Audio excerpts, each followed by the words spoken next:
Um, I'm gonna sit right here. it's yeah, you can go right here. I'm gonna do this here. They don't Uh, need this.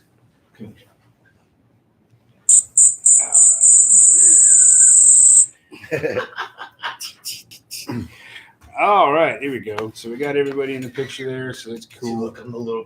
That'd be like one of those creepy, like, documentaries or something, or something like that. Right? Yeah. So true. It's in the interview like it's normal. He's kind of like, yeah, okay. Oh yeah. So like, well, we're started here. We're welcome to. What up, internet? Yeah, we got YouTube Live. We got Captain Steve over there on Facebook Live, and welcome to the show. Thank you. It's, Thanks for having us. I call it the Local Uprising Show. You used to do it 6 hours once a month. Now it's like every Monday. That's awesome. But yeah, it's all good. You guys don't know these guys. This is Jason Constantine, and this is Mr. Jeff Duncan, formerly of Armored Saint. No, not formally. Currently. Oh, you're still in Armored Currently Saint. with Orange Saint. Oh, okay. Yeah. All right. And currently a solo artist too. So ours DC4 and Yep. Yeah, DC4. Oh. I just finished my 5th album with Armored Saint. wow. Yeah. Wow. How long has those guys been together? I know they were real big back in the 80s. Well, it's been, I mean, it was around from 83 to 92, Mhm. and then was disbanded for a while for about 12. Reconvened in 2000, Mm-hmm. and then we've been making records ever since 2000. Oh yeah, I was listening to you guys big in '83. That's my senior year, high school. Yeah, well, in 92, the singer John Bush, he joined Anthrax. He was in Anthrax for 12 years. Oh, okay. But while he was in Anthrax, we made an Armored Saint record, and then he departed that, and then we just reconvened and done a bunch of albums and tours since then. Kicking ass ever since. Oh yeah, definitely. New album. Love all that New old albums metal. in the top 40 of the Billboard. Yep. Yeah. Yeah, it's really cool. So you've been in music for like all your life, right? Yeah. I joined my first band when I was 14. Wow. So what made you get started in all this? Your first thing in music. Well, my dad was a musician. Mm-hmm. Had a hit single in the early 60s, song called Let's Go. Let's Go. Old Surf okay. Tip. Yeah. So anyway, he was, we just grew up with music. Uh-huh. And I gravitated to the guitar. And, he showed me an E chord and just kind of had a knack for it. And then I joined my first band when I was in 7th grade. Not that we were great or anything, but, that's where the journey started. And I haven't really stopped since. Wow. All right, so why guitar? Or do you play everything? Why guitar? Because guitar is awesome. Yeah. No, I don't really play anything else. Okay. I have a couple keyboards at home, and I tinker around with that sometimes. But I guitar. Mm-hmm. So I never really learned any other instruments just because I'm so passionate about the guitar. I just love it. Mm-hmm. And it's infinite. You never know. You never really reach the brass ring. Excuse me. And even guys I think who are some of the greats will say the same thing. It's just an amazing instrument to me. That's really cool. We also got Jason Constantine has a studio. What's the name of your studio? Constantine Studios. Studios. Yep. Okay. Get in the frame. I gotta get too close to you, Jeff.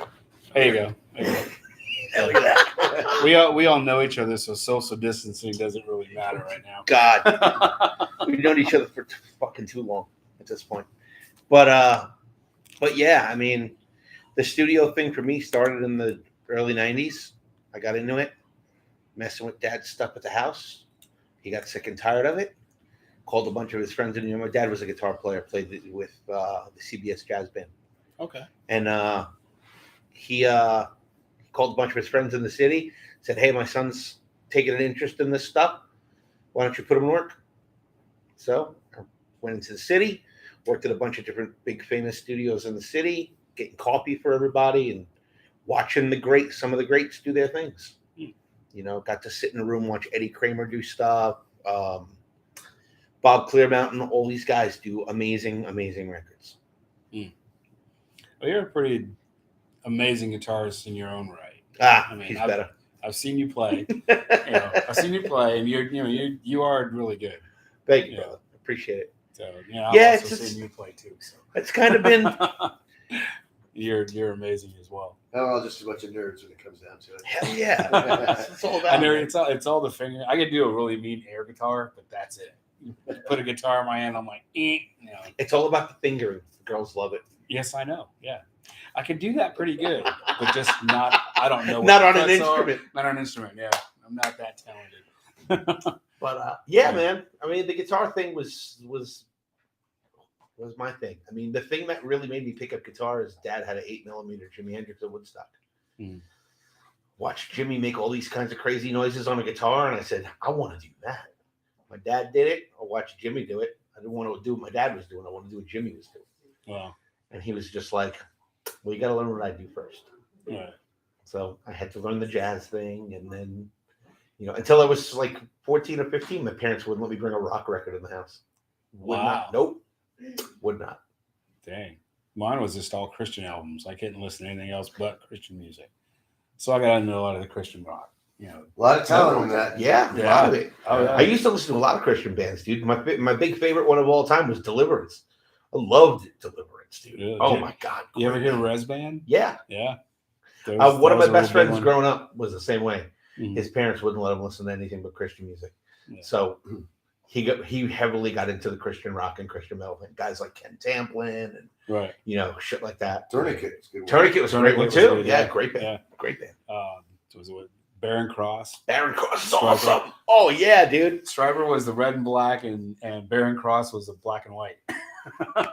And then there was a Christian death metal band too. Really? Was it Malevolent Creation? I think that's who it was. Oh yeah. I think they were a Christian death metal band. Wow. They had a 4-second song called Jesus Saves. It was literally the drummer played a blast beat with the guitars went and the singer goes, Jesus Saves. And that was the whole song. And that was it? It was the whole song. It was the coolest thing. It was great. Dude, I was into like the Daryl Mansfield band. Yeah. Randy Stonehill, Larry Norman. A lot of cool stuff, man. There was a bunch of them. The mellowest one that I found was Seawind. They were kind of bluesy. I think I heard of those guys. Yeah, they were real mellow. I think so. Yeah. They had so much of that stuff in that house, man. We used to go there every day. He's my bass player in my band. So we used to hang out there every day. His mom hated the music we played. And then finally one day, one of his cousins comes over and brings like a Christian metal record. She's like, oh, they sing about Jesus. And then it was okay. Then everything was okay. I was like, hey, there are seriously though, there are some great killer Christian metal bands, dude. Oh, yeah. I don't even look at them like that. You know what I mean? Mm-hmm. It's just great metal bands to come out of that whole scene, man. Yeah. Great ones. Oh yeah. Yeah. It's all music. I mean, even the mellower stuff like BJ Thomas or Keith Green. Yeah.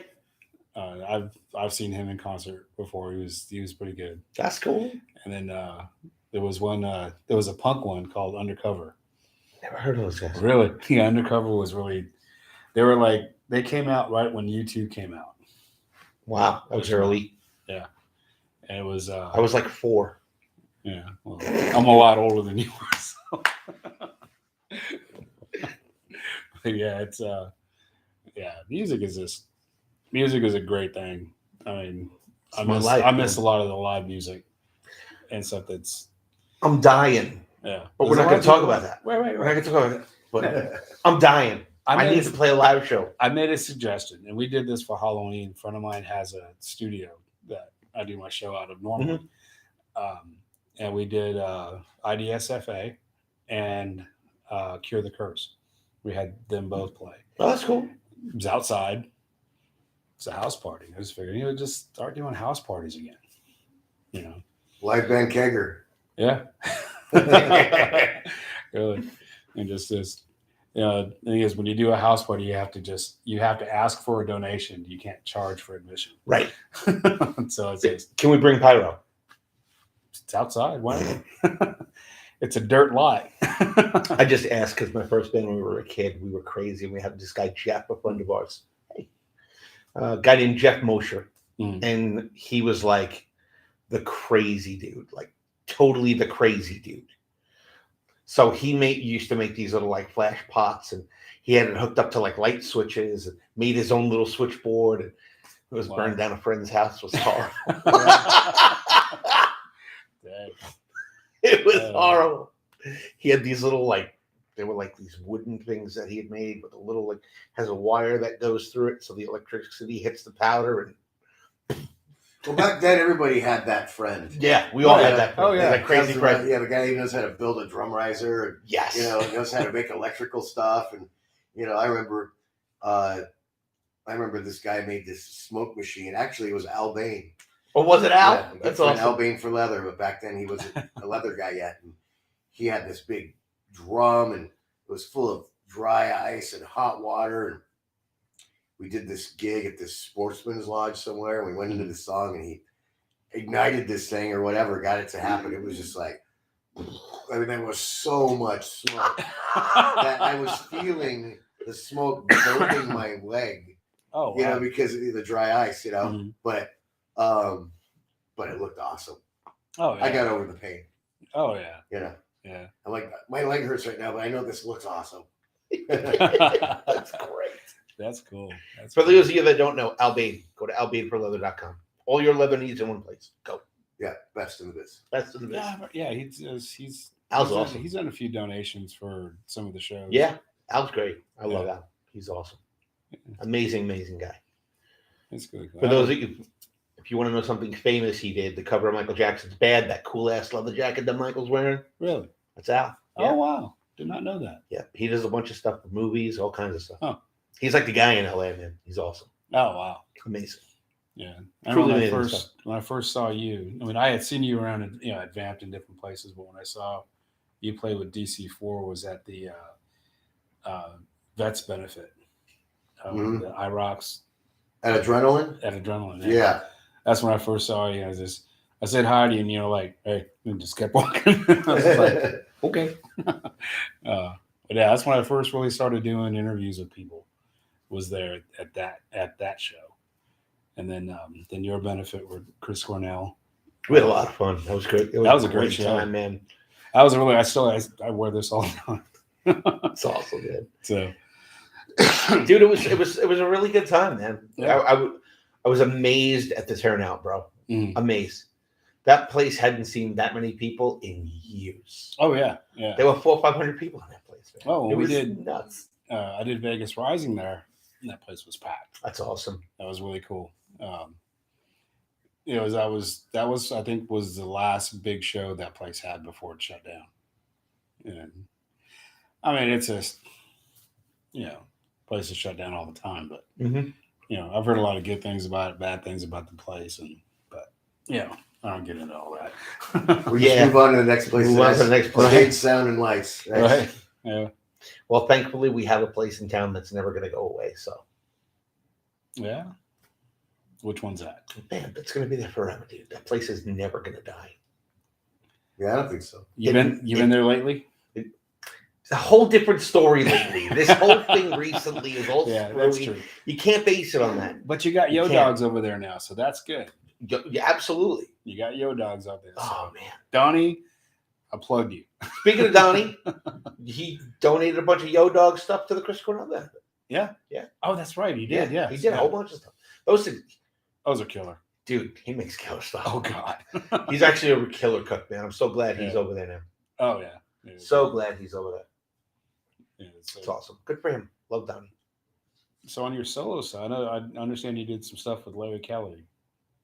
Yeah, I did some recording with him. Yeah. Yeah. I'm going to see him actually tomorrow. Oh, okay. Yeah. Slap him for me. Yeah. Kick him in the ass for me. Yeah. Kick Tracy too. Yeah. Tell her, haha, KC won. Yeah. Oh, don't get me started, dude. I've been seeing that all over my Facebook feed for 2 days. We had fun, just get straight up rock and roll, you know. Yeah. I really like his stuff. Oh yeah. He's really talented. And he's a fun guy to be around. Oh yeah, Oh definitely. man, Yeah, he's so great. much He's a fun. great dude. I love that guy. He's Yeah. awesome. It's I miss Tailgun. So do I. You I know, miss Tailgun. I miss him too. But Larry's stuff is great, dude. yeah. It really is. And then,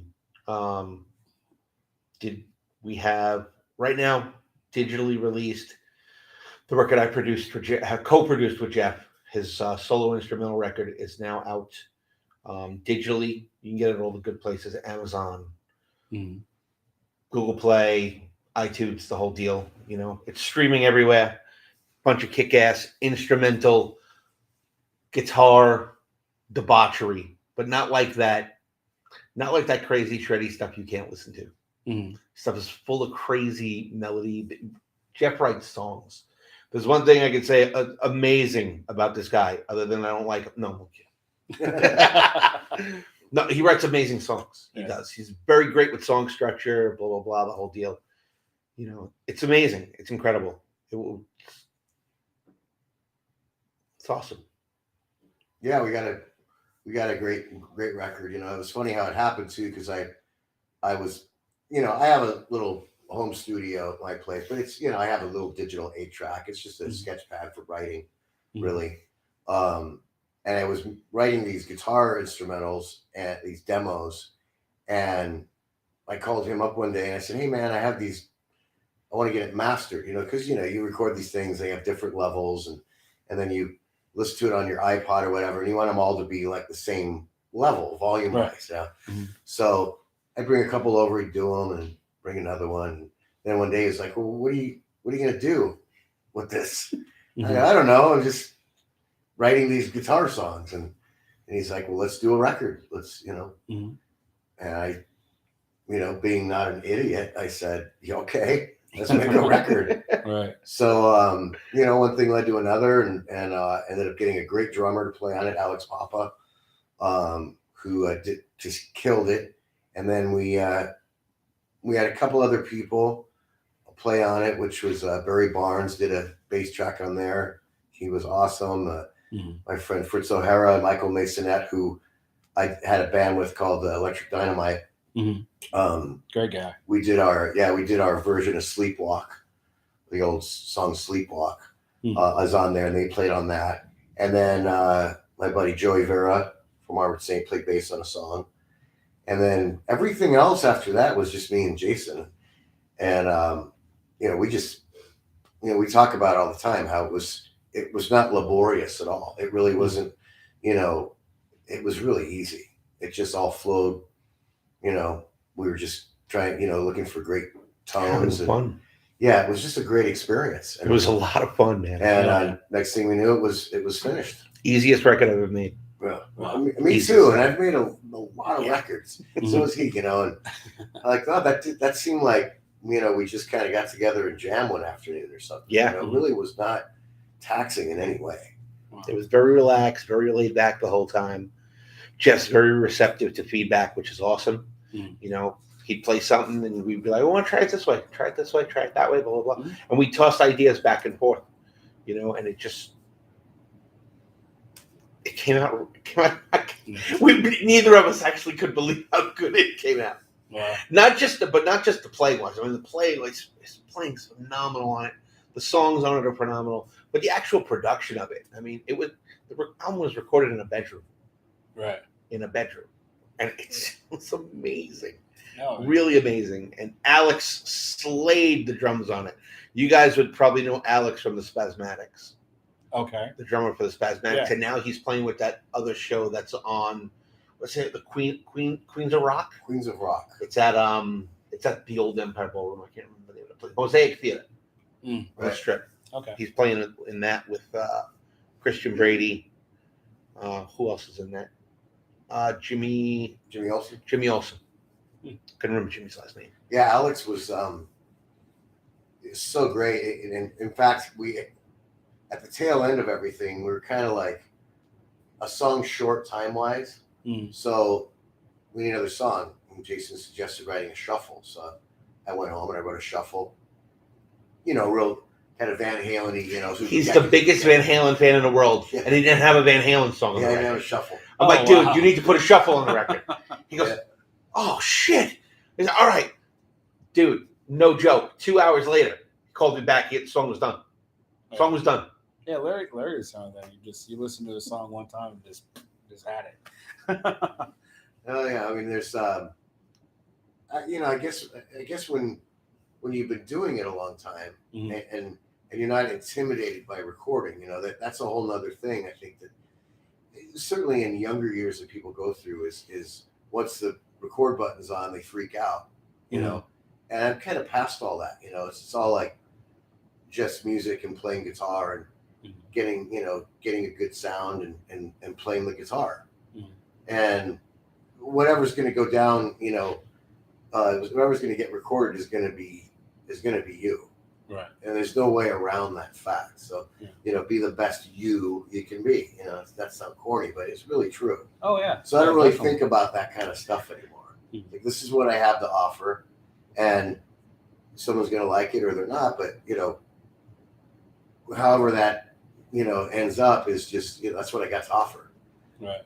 So I just don't have like too many more. I don't, I'm 54 years old. I've been doing this since I was 14. So I don't have there's a lot of hangups I just don't have. They're all a waste of time anyway. Oh yeah, definitely. It's all just, you and I are the same age. So. Yeah, it's just all that stuff in the end just turns out to be a bunch of mental anguish. It's unnecessary, really. It all comes down to enjoying it. Right. So yeah, I mean, you do it long enough, your intuition gets better. That's kind of earlier what I was talking about. The longer the cool thing about, I don't really consider myself, an old man or something. Right. But the longer you do it consistently, the better you get at it. And the better you get at it, the more enjoyable it is. Right. So, it's a really cool payoff as time goes on. I mean, I wouldn't want to be, as far as playing guitar, I wouldn't want to be 25 because I'd be playing guitar like I did when I was 25. I was okay then, could play, but now my knowledge is more, my technique is more. I'm aged in it, Right. Like anything else anybody does, a carpenter or what have you, a painter, anything anybody does for a number of years, they're skilled at it and they're fluent at it. So, I think that's part of it. I just trust my intuition and that sort of thing. That's what I think. Like you were saying, the record button gets people intimidated because they're, probably for red a light fear, syndrome. Right? A fear of failure or a fear of what if I mess up? And I hear that. There's some people that have said that, and they've been playing. It's like, oh man, I really messed up on that thing. I'm like, I couldn't tell. And we do it to ourselves after every gig. Oh, I fucked up that part. Damn it. But audience didn't notice it. Even though I can't play or anything, I like to watch people play. And I like to. When I go to a show, I look at the the vibe and everything and you guys' energy. But when I get really up close to stage, I'll watch everybody's finger, how they're doing it, where they're putting it, how fast they're going this way. And sometimes it amazes me and stuff. And it's just watching everybody, even drummers. Taz Washington has a little technique that he does that when people hit the cymbal and grab it, he could do the same thing without grabbing it. He hits the cymbal, slides the stick, and hits the bell, which stops the vibration. And he's a killer drummer. He goes, "You saw that?" I went, "I was watching you play, and I was noticing what you were doing." Yeah. How it sounded. I'm like, okay, I've never seen anybody else do that. Yeah. They usually hit it and grab it real quick. We were going to do something together. It just didn't work out time-wise. Right. Yeah, he's phenomenal. He's killer. Drummer. Yeah. Amazing drummer. Yeah. Great jazz fusion player because he has no We words. met him when we used to do the Jam and Adrenaline. He just showed up. We had a kid that used to come to the Jam every week named Anthony. Anthony Stackhouse? Yeah, Anthony Stackhouse. So Anthony used to come every week to the Jam, and he used to tell us about this friend he's got. His friend's got to come to the Jam because we got to hear him play, blah, blah, blah, blah. So one night he shows up, and he gets behind the kit, and he's like a Latin jazz fusion drummer. Killer, dude. Like Tito Puente with the left hand, and he's got Steve Gadd going on over here. killer, dude. Let's get him over. Let's jam. Amazing. Dude doesn't And stop. dude, and me and Keith that's played the with him hard for part. 45 minutes straight, jam, nonstop, Mhm. dynamics up and down. And I was just like, Yeah. where you been all my life? Yeah. The He's hardest, that good. the hardest part about him is with rock, because he's a jazz fusion player. Jazz fusion players don't have any breaks. They don't have any pauses. They fill every gap. So it loses the guitar player, the bass player. I'm like, okay, where the fuck are we? But everybody has their own style. He's just amazing. He's his killer drummer. And but yeah, he'll probably watch this and go, "Who are they talking about?" No, he probably watched this and go, "Fuck you, Constantine." Right. Well, I haven't met you, so I'm not. But I believe that you're. Oh yeah, he is. He is. He's killer, dude. Killer drummer. Yeah, he does. He does a lot of stuff with the station and stuff too. That's really good. But so this album is just all musical stuff or All instrumental. Yeah. instrumental? Yeah, all instrumental music. That's really cool. I mean, I did that. I mean, I love Joe Satriani stuff, and This will be right up your alley. Yeah, Literally, I dig that. I dig musicals. It's definitely got that feel. instrumentals, I guess you can call it. Yeah. All right. So We gave you a couple of tracks. Yeah. We gave a couple of them. Whatever you want to get into. I played one and the sound wouldn't go, so I got to do something to it. Okay. So I mean, it's always intrigued me. How do you write? I mean, when you write a song or write, your music, do you sit there and you do all the little, like the musical sheet thing, or? Oh hell no. We're guitar players. We don't do that. I'm always, it's always wondering, how do you actually write something like that? Well, I was talking the other day with Jason about that sort of thing, and I've always, ever since I can remember, going back, I always had some form of a recording thing, whether it was a, tape recorder, and we're talking when I started, I would take the tape recorder and I would record myself and just so I could hear it back. And then onto cassette 4-tracks and building little recording studios. And then you just kind of, it's so important, I think, to have some sort of recording capability because, you lay down, you come up with an idea and you lay it down. And then you could, if you're writing, say, a vocal thing or whatever, you could come up, you hear a melody in your head over that. And you say, okay, that sounds cool for that. And then you just piece it together, add parts, and then you just arrange it, and then you have a song. A lot of the ways we used to do it was to take that cassette recorder, put down your first thing on the cassette recorder, then play it back on that recorder, play the other part, record it into another recorder, and then just round robin the tapes like that the whole time. By the time you're done, the tape's like, shh, but the idea is that. Yeah. Right. Yeah. Just, sure. I mean, there's an innate talent, I think, of course, in there to do that. But I think that for me anyway, getting a song done, being able to record it is really, really important. Like I said, I mean, we're talking, I'm 12 years old with a tape recorder. Wow. Recording myself and writing little whatever songs I wrote then, so that's a big part of it. That's definitely a big part of it. Now I have, I'll upgrade eventually, I think, but, I have multiple tracks available to me and enough to do decent demos at home for writing, so, and I've got that system down pretty well. So, actually doing it, again, it's one of those things, the longer you do it, the better you get at it. Right. And listen to a lot of great songwriters. Listen to the Beatles. Yeah, listen to the Beatles. I tell people that all the time. You want to learn how to write songs, listen to the Beatles for a year and study their music. That's really true. It really is. They're not the Beatles for no reason. Beach Boys too. Yeah, Beach Boys. A lot of the older music too. Composers. Say a band like Chicago, or a band like or old Steely Dan. Yeah, or even Motown music. How to create a structure of a song and what's going on there and does the lyric fit the tone of the music?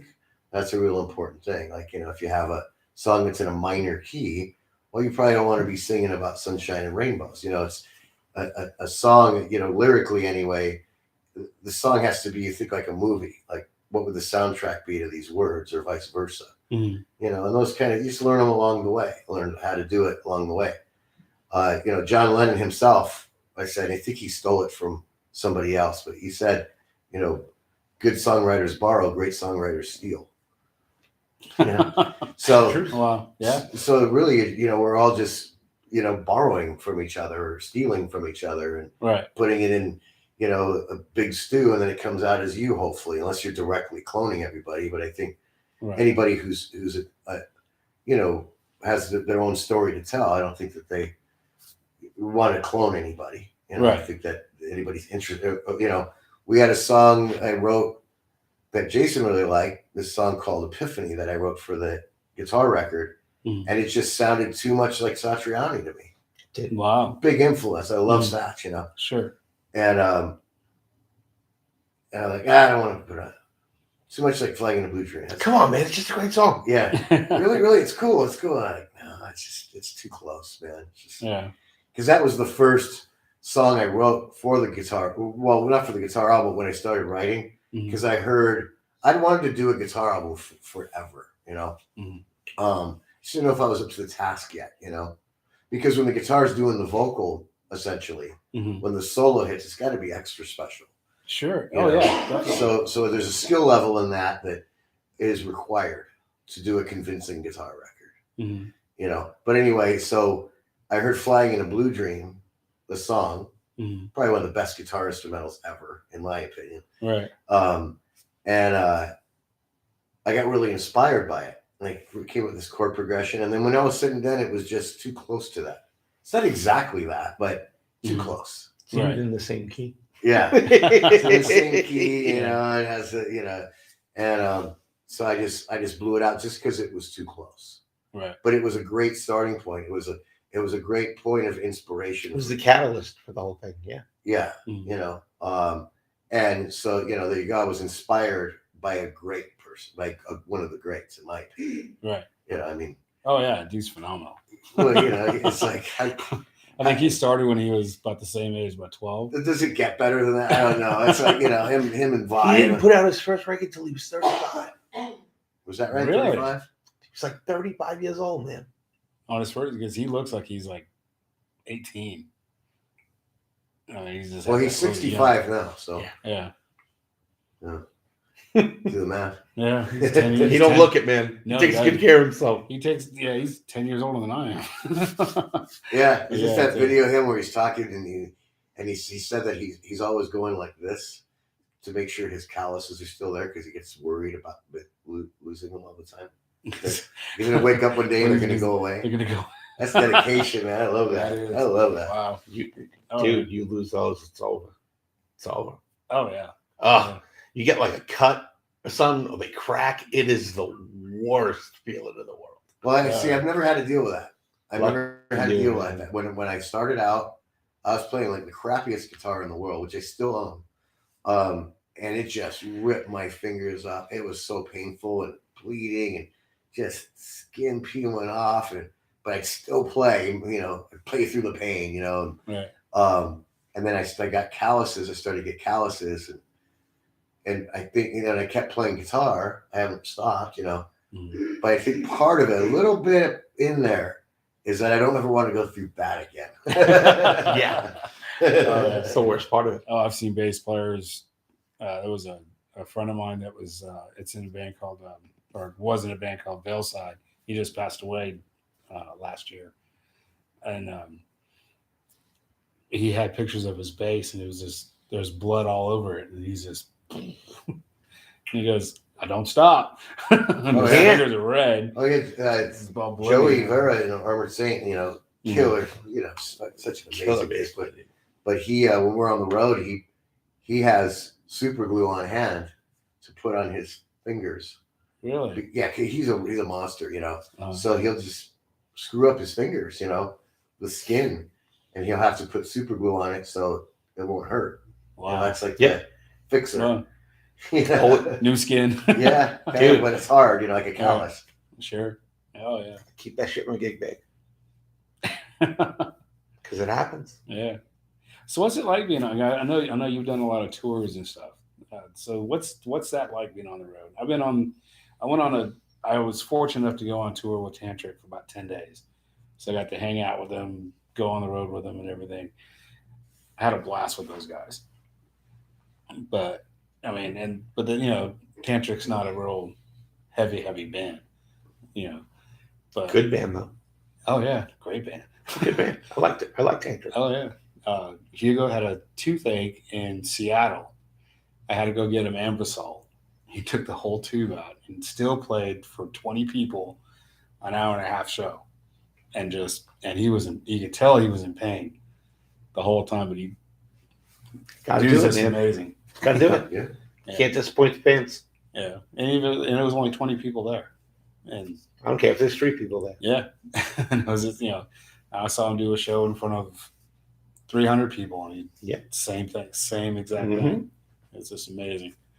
But for heavier shows, and so what's that like, being out there, and what, because I know it's a different crowd. Being on stage or touring itself?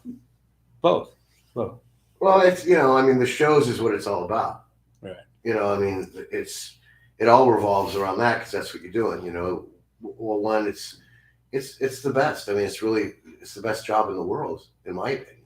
Mm-hmm. Traveling and if you're in a fortunate position like our Mercedes, where we have a really good following, and you play to a good amount of people, especially in Europe, we've done a ton of the big festivals out there, in front of thousands of people. I mean, that's what you dream of starting out, so to experience it just once is a bonus, but to have done it so many times is amazing, and the traveling is it could get tiring or whatever, but it's just awesome. I mean, I've seen a lot of places in the world. I've walked the Acropolis in Greece. I've been to the Sistine Chapel. I've been in multiple castles in Germany. Spain, Italy, Japan, and just because I play guitar, so it's ridiculous. It's like if I didn't get something, some crazy idea when I was a kid, is I want to play this guitar. I didn't think I was going to be seeing the world. Right. You know what I mean? Oh yeah. So it's always a real big. It always blows me away whenever I've been in those positions. I'll have moments where I'm like, wow, this is really weird that I'm seeing all of this. And that's outside of rock and roll. It's just as a person experiencing that much culture is so awesome. It's such a, unexpected thing in my life. I'm from Glendale, California, kid, All right. But also touring, it's not something, and I've had a few offers in the past. Touring isn't something I'd want to do with people I didn't like, because or people who have drug problems or stuff like that, because you got to live with these people in strange and faraway places. You know what I mean? Right. So, and that could be, in the middle of the Midwest somewhere, where you're in the middle of some kind of stupid drama and you can't leave. You can, but what a pain in the ass. Right. You know what I mean? You could get out of there and then you've lost money, you've wasted time. So I don't put myself in that position. I'm not somebody who's so eager to tour that I'm going to subscribe to misery. You know what I mean? Oh yeah. It's not even worth the money. And there's, the higher the paycheck goes, the more compromise you have, I guess. But I think, most acts that are, say big acts, say like Foo Fighters or something like that, they're probably totally professional and not into that kind of nonsense. No, Dave Grohl's a dick. Yeah. But you know what I mean? Yeah, I did see Dave Grohl on MTV sit there and fall over his drum kit. Oh, dude, he's great, dude. Yeah, He's great. yeah. So I've had nice. the opportunity to meet him a few times, and Really? what a cool dude. Really? Just Yeah, that's he's I've just heard like that. this, you know. Mhm. He seems pretty unaffected. Do you want to be in the interview? No, my cat's attacking us. Oh yeah. But yeah, so it's not something that it's not something that I'm willing to do just to do it. And I got to be with people that I trust. Sure. You know, because we got to count on each other. We got to depend on each other. We're a gang, and it's got to be comfortable. Right. You know, because you're 3 weeks a month or whatever living in a bus with these people. You know, even if you like the guys in Armored Saint, I love those guys like family. I mean, that's never going to change. We're really tight. Yeah. But after a few weeks, I hate the way that guy eats potato chips. Like it just starts happening. Right. Well, it's just like family. It's Just like, like you get on my family. nerves. Go away. Yeah. Yeah. So if it's something like that with someone you consider a brother who like lives in your heart, Right. If you're with somebody you don't like, Mhm. it could get violent. That's Yeah. the way to put it. Is thinking Oh, yeah. you and your brother in the same bedroom, nonstop, for 3 weeks. Dude, I live with my brother. But you guys have a house. No, we don't. We have an apartment. Oh, I thought you were in a house. Yeah. Oh. No. Okay. Imagine No, being in the hallway in your apartment nonstop for 2 weeks. Yeah. Because that's all you have is a hallway. Yeah, Right. All you got. If you're in a mobile apartment for 8 hours at a Right. time, Yeah. and you can't go outside, or Nope. Right. okay, I'm gonna go for a drive. None of that. Yeah. Right. Yeah. Get my motorcycle. I'm gonna take my motorcycle with me. Right. Yeah. Not happening. Oh yeah. Not unless you know per. Yeah. Right. Yeah. But yeah, it's other than that those sort of prerequisites I have for myself. Mhm. It's the best job in the world. I mean, it's Yeah. great. It's just I guess appeals to that gypsy or that pirate mentality, or thing about me as a person, really. Mhm. Yeah, let's go out and as a gang and conquer, Mhm. kick ass, and it's just a great thing. Oh yeah. That's cool. What would you have to say to someone that's just starting out? Like they just started a band or they're just learning guitar or something. What would your advice be to them? Stop now. Don't. Don't do it. Well, I've been asked that question many times, and there's two things that I would probably say about that that are really important to me. Is get good on your instrument. Be a musician. Mhm. Be a musician and be the best musician you can be, because there are all kinds of other things that surround that, like image or playing the role or poser kind of nonsense. I mean, it's good to look the part, of course, but that should never be precedent over being a good musician. Right. Because music is art, and it's being an artist, and that should always be number one. Is being the best artist you can be, best musician you can be. Mhm. Put in the time, Oh, because you'll have a better future if you do that. Study your craft. Yeah, it's tough enough as it is, So even people who are really, really great that are in this racket, have a hard time. You got to sell stuff. You want to make a living. It's a lot of work, even if you're great. Mhm. So that's number one. And the number two thing for me is just don't get caught up in excesses like drugs and excessive drinking and narcotics and all that. That's just I'm not talking about smoking a little weed or having a couple beer, whatever to that. I'm talking about being always under the influence. Right? just Once it starts affecting your craft, Yeah. you're done. yeah, and it's easy to fall prey to that, especially when someone's young, because it's like anything else. You want to fit in, or you think it makes you look cool, or and then next thing you know, somebody who could have had something to offer the world artistically is just another casualty junkie, and that's sad. Right.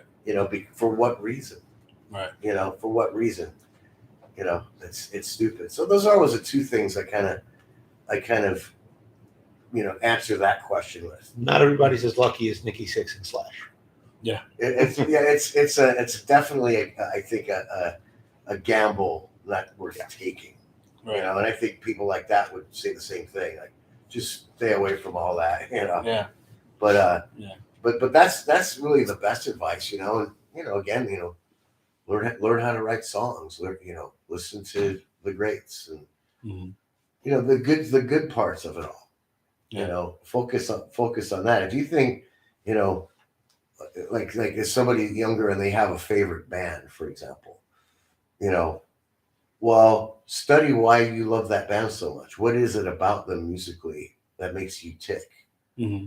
And study them and learn their songs and go, oh wow. And then, because if you're learning from somebody who you really like, the incentive is there, right? Because I remember when I was a kid, like I was really, when I started playing rock, I was really into Sabbath. Heavy metal guy into Sabbath, go figure. Right. But I remember I loved it so much because it was so like, just cool sounding Sabbath, Sweet Leaf or whatever. And so I started learning a bunch of Sabbath songs. Symbol of the Universe. Yeah, and it was so cool to like, I remember the day when I was able to play the songs without putting the record on, and I was just, bow, bow, bow, by myself, and I get to be Sabbath by myself, you know what I mean? Looking in the mirror. Yeah, so being awesome. So like, wow, it sounds so cool. I want to know how to do that. I want to know how to sound like that, right? And then it got in, and then it got into all kinds of other stuff. The Van Halen being another one, of course. R.I.P. Eddie, of course. But I'd heard that earlier in my life, 78. I'd heard Van Halen, and I was playing guitar at that point, but I could not comprehend at all what he was doing on guitar. Right. Whereas Sabbath was more like the straight bar chords, slow. It was easier for the level. It's accessible. Yeah. But that, like Eddie Van Halen, that sounded like impossible. Right. It kind of is in a way still, but yeah. When you listen to Eruption and everybody's going, still holds up, right? Yeah. To this day. And people try to copy that. They can get close, but they're not like exact. Right. So once I got to a certain point at a skill level, I was able to start tapping into what was going on there. I mean, I would never call myself him. Right. He still does a pretty good job. But it just sounded so it just sounds so cool. I was like, okay, what's he doing? What's going on? How's he get that sound, that guitar tone? How, what are the techniques? The precise rhythm playing. That's key. The stretchy licks. Just all that stuff. And so I got really deep into that for a long time. Wanting to excel as a lead guitar player. Well, what better teacher than the great Edward Van Halen, right? Jimi Hendrix. Yeah, Hendrix, but I don't know. He's the Eddie guy. I'm the Hendrix guy. I love Hendrix. Don't get me wrong, but I love a lot of guitar players. He's just That's all we talk about is guitar players. Ed's just number one. Beyond his. He'll always be the king to me. Always. Oh yeah, guitar players in gear constantly. So I know a lot of like you were saying, technique and everything. How much influence on that does the pickups? Because I know there's different pickups, there's different strings. You're going down a whole other rabbit hole, bro. Yeah. I mean, no, I'm just curious. Saying, whole other rabbit hole. Yeah. So you get before you even start worrying about that stuff, worry about learning how to play the instrument. Right. Once you got the instrument down, and then you start the tone hunt. Be prepared to spend a lot of money, a lot of time, a lot of soldering, a lot of burned fingers. I've probably gone through 400 pickups in my life, man. Oh yeah. Dude, there's a point in time I owned like 25 tube amps. Just because they all sounded good and I didn't know what I wanted to do. All right. So the amps have a lot to do with it. The Everything. heads of the speakers and Oh yeah. The biggest part of the tones. chain, that actually affects the most, scarily enough, is the speaker. Mm. Most people don't realize it, but the speaker makes a massive difference. You can take the same amp and just change the speaker, and it would sound completely different. Wow. Yeah. Also, there's the phenomenon of, with the guitar, right? You have your head, right? Mm-hmm. You have your guitar, you have the pickup, the cable, the amp going to the speaker cabinet. That's the chain, right? Right. So it all starts right here. How do you touch the instrument? How do you play? And each one of those elements is going to either complement or not complement that fact, how you play the instrument. So if you push too hard, it's going to make a different. Or just how you play, how you pick. Mm-hmm. How you pick the strings. It's such a personal thing, and that's just a journey that never ends. Honestly, So that's what amazes me, that you guys know all that stuff. I mean, me, I can just look at you guys and you make anything sound great. I think you put any amp, you just pick up a guitar and just start playing it. Not any amp. I don't want to go plug it into it trying to play metal on a JC 120. Well, it is it can get to the point of a sickness. We're very sick people. We have a sickness. And that's really very picky. Yeah. Oh my God. Like when we first started becoming friends, that was really the relationship. Yeah, that was the thing that kicked it off, as we just started talking about all these amps and tone and guitar players and all that sort of thing, and we're on the same page with all that stuff. Essentially tone snobs when it comes down to it. Right. But there's different. I've had a lot of different amps that I swore that this is it, right? And then I went to something else. It happened to me recently, kind of. And it's not that they aren't good amps. It's just what turns you on at that particular time. I could be into this particular amp now, and then, I'm going to go back to that one. I think I liked that better. But really what it comes down to is I have a lot of really killer amps. That's really what it comes down to. It's like what Eddie Van Halen described it as. You find something you really like. Then when you play it for a long time, you think, well, if this just did that, and then all of a sudden something comes around that does that. Right. Now you go to that.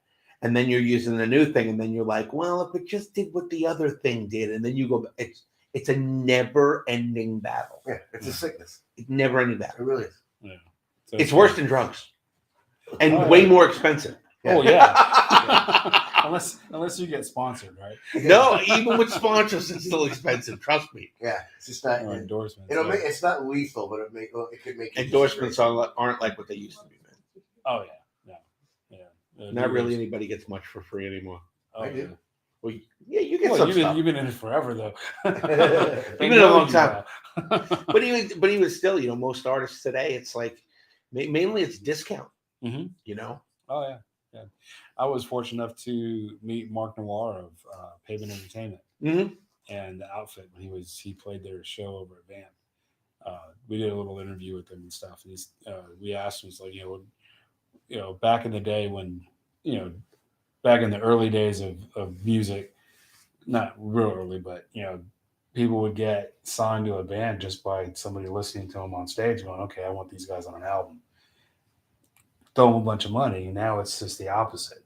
Bands are having to pay to get on a label. You shouldn't be having to do that. Yeah. I mean, it's rough. You still shouldn't be having to do that. There is absolutely no reason for any band to pay a label money. You know why? Because you do what me and Jeff are doing. Start your own record label.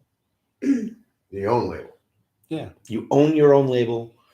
You do whatever you want to do with your own label and your own music. It's so easy to do nowadays. All of the tools are online. It's unbelievably simple. Yeah, but they don't have like 1 billion labels out there. If every band doesn't make a difference. The point is the music is out there. Yeah, that's true. Yeah. Want to know the trick to getting your music out there? The real trick to get people to listen to your music is have a great PR firm. It's all about the PR firm. It's all about the people that are going to promote your music and who they're going to promote it to. That's what it's all about. Doesn't That's make a where I difference come if you're on a big label. Doesn't make a difference if you're on a small label. Right. You know, as long as you have a good PR team, you have good people working on your music, making your stuff sound professional. It's easy to do. Yeah, It's and simple. having it's really just the same mentality as starting any small business. Yeah. That's it. You know, have it organized, have everything in place, and you know, treat people right. You know, like if somebody's gonna have, you know, a band or myself or whatever, if they earned $10, they should get that $10 that they earned. But what happens, and you know, I've been signed to major labels. I've been signed to smaller independent labels. I've been through all kinds of labels, every level. And what happens is that $10 that's yours, there's this guy in the middle, there's this guy over here. And next thing you know, you made, you know, 10 cents. But that $10 was yours, period. Right. So it's the double-edged sword of the digital era, right? The income from records has gone down significantly. That's why you think a band as huge as Metallica wants to tour as much as they have? Probably not. If they were making millions off the platinum records still, they wouldn't tour as much. I'm not saying they don't love playing live, because it appears they do, for sure. Right. You know, that's what we do. We love to go on stage and play live. But to work that hard at their level, if they were still selling platinum records, they wouldn't tour as much.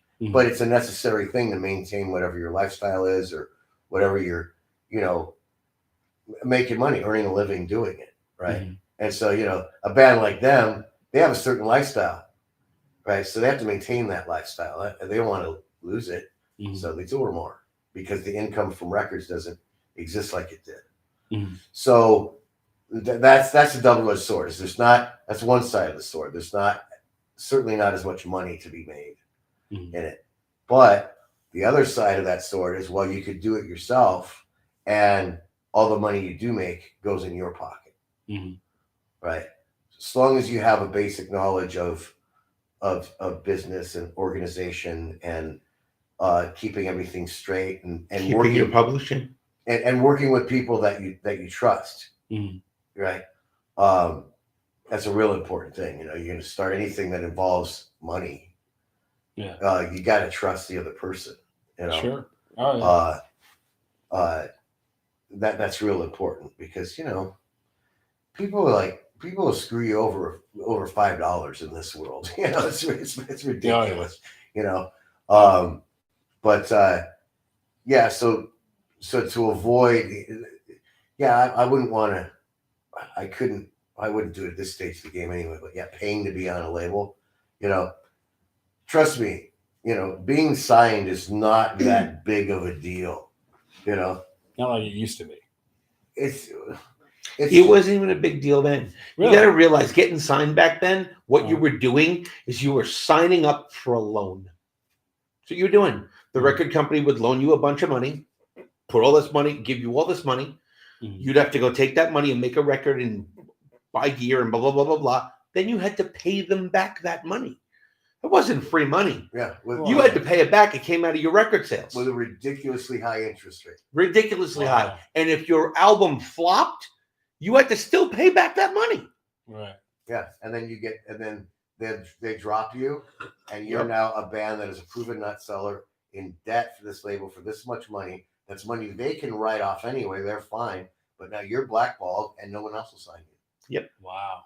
Right. So the project is dead. That's how that goes. It's part of the business nobody realizes. Sure, it's great to be signed on Chrysalis Records, but Chrysalis is going to give you $500,000, and now you got to pay them back $500,000. Yeah. Now with interest. With interest. But the good thing about that is that if you're a band that gets signed to a major label and gets that big advance, and then you hit and go major platinum, well, now you hold the ball. Now you can negotiate your deal with them. Yes. Or you say, I want this much, I want this interest rate to go down, I want these recuperable cost to be here. You can negotiate that because you're selling now. And if not, well, then we'll just go sign with this label who's going to do things the way we want. Right. Right. So, but that's, there's very few bands that get to that point. Mm-hmm. So you're talking about, mainly you're talking about everybody else, Right. where, mid-level band or, whatever, you have to navigate with it. You have to navigate within that and try to survive and build something and put your music out. Mm-hmm. Right. So again, that's the that's the double-edged sword I'm talking about now. Mm-hmm. Yeah, there's less money to be made, but whatever money there is to be made, you can keep it for yourself. Right. You know what I mean? Mm-hmm. And touring is a whole nother aspect of things and all that. And there's a whole lot to touring and being on the road and sustaining yourself on the road. And that's a whole nother thing that involves, for a young band, you got to go out there and just suffer for a while and just pay your dues. I mean, bottom line, that's not any different than it's ever been. It's buy-ons now, is what it is. Yeah. You know. Oh, you I've got to seen pay that. a bunch of money to go tour with his band. Yeah, I've seen that. I've seen buy-ons for 30,000, 60,000. Yeah, and it's just a handful of dates. But at the same time, if you're a band on that tour, if you're a band and you're 20 years old and you're good, pretty good, and you want to spend 5 years, putting gear in a van, sleeping on the equipment, and building a grassroots following, it can be done. Mhm. But it's something that needs to be done at that point. Nobody wants to do that at 40. Nobody wants to do it at 50. Maybe maybe in your 30s. It can be worth it. It's you don't know what's going to happen, but definitely in the early 20s is the point to do something like that. Mm-hmm. After that, it's buy on. It's because if you build a grassroots following independently, then you will probably do okay with selling your records, and you'll be a viable act to get on a bill with a bigger act. Yep. And you won't have to buy on. You'll get paid because you have you're a proven thing. But it takes a lot of dedication and a lot of work to do that. I mean, people don't realize what it takes.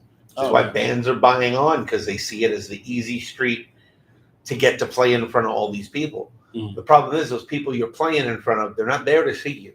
Right. They're not paying attention to you. When you go to a show, you're going to see Metallica. Okay. Now normally they have a decent opener. Now what if Metallica put a local band as the opener? Would you pay attention? Well, you would. I would. You would. Yeah. I know you would. I would. Because that's your my thing. But most people won't. Right. Most people don't pay attention. I'm always to that. looking for something new that I haven't heard before. Yeah, I have friends that have bought onto tours to go out with major bands. And they go out for 3 weeks and they pick up 5 likes on Facebook. Yeah. They've just spent $60,000 to go do this, and now it hasn't done anything for them. Right. Doing what Jeff's saying, going out, slowly building your grassroots following. That's the way you have to do it.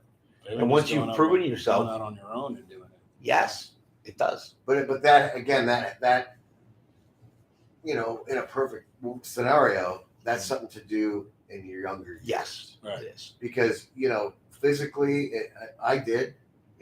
Physically, you have to have the endurance to do that. I remember doing tours, one motel room every other night that we all shared. Long drive in a van that has the gear and everybody in it, and you're sleeping on top of a bass cabinet, the snowing and all of that stuff. I mean, that's living by the sword. You know what I mean? Right. First tour was in a Toyota minivan. And that's what it takes. You gotta work your ass off. Or you can come to Vegas and play in a bunch of cover bands. You come to Vegas playing a bunch of cover bands, and that's fine too if you want to do that. I think it's been like 4. It's been 3 years almost 5 years since you were on the show first with Winter's Call. It's been a while since he's been on the show. It's been a long time. Yes. But Yeah, we did. I it's totally forgot we debuted Winner's Call on your show. Yeah. Well, interestingly enough, I'm going to be playing with Sean and Millie again. Yeah. Okay. Doing a whole other project. Nice. All original music this time. Oh, cool. Very cool. Original music. Oh my god. Oh my God, you live in Las Vegas. Why are you playing original music? Right. That's tough. That's a really tough thing. Here, because- it's tough. Here it's really tough.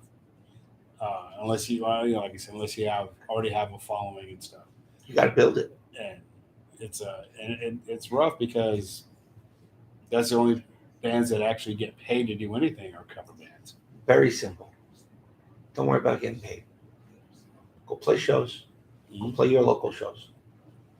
Every week, get on the damn YouTube, post a video of your band playing. Mhm.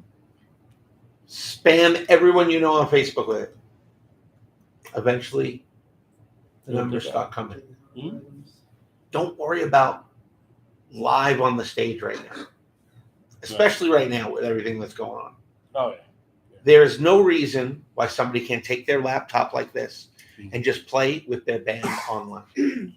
It's not expensive to do. Right. What'd that blue cost you?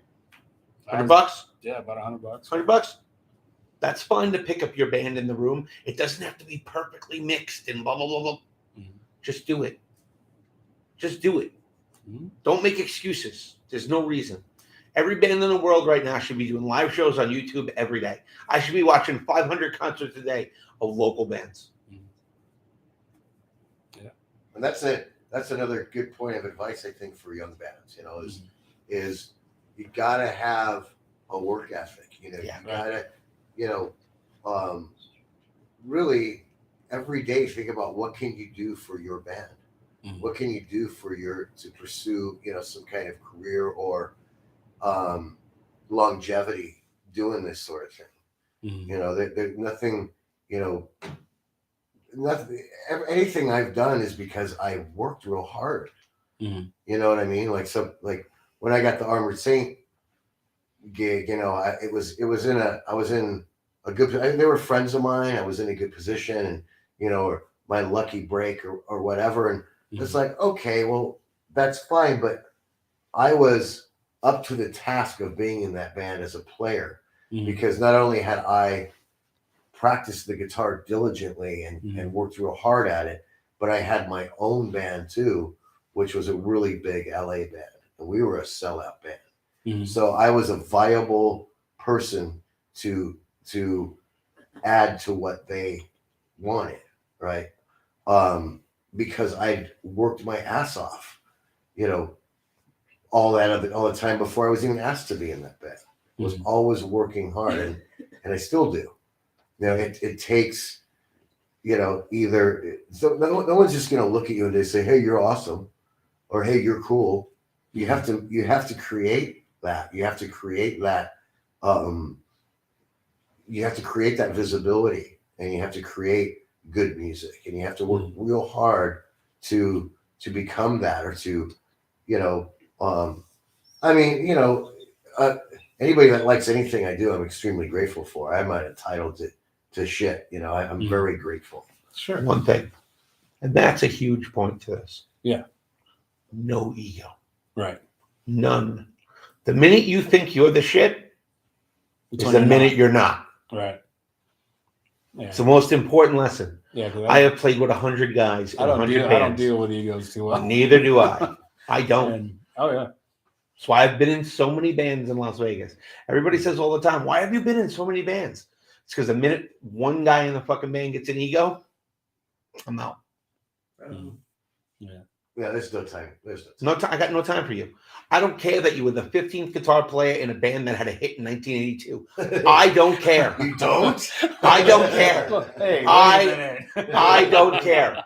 Right now, me and you are playing on the same stage, buddy. Right. We're at the same level right now. It makes no difference. Right. Best piece of advice I ever got was from Dimebag Darrell. Dimebag, me and him sitting in his living room. He takes a giant hit off his fucking bong. He looks at me and he goes, "You know the trick to make it in this business, bro? Don't be a dick." And that was it. We sat there in silence for 15 minutes after that. Don't be a dick. The minute you become a dick, nobody wants to work with you. Right. Yeah, that's true. That's true. Try and be cool. Yeah. Because I learned a long time ago, like when I first joined Armored Saint, I was in the band for a year. Then I was out. Then I came back, and then we were doing really pretty good, I guess. And then the singer bailed. I was on tour. I was doing the thing. I was 22 years old, 23. I was like, yeah, this is awesome, right?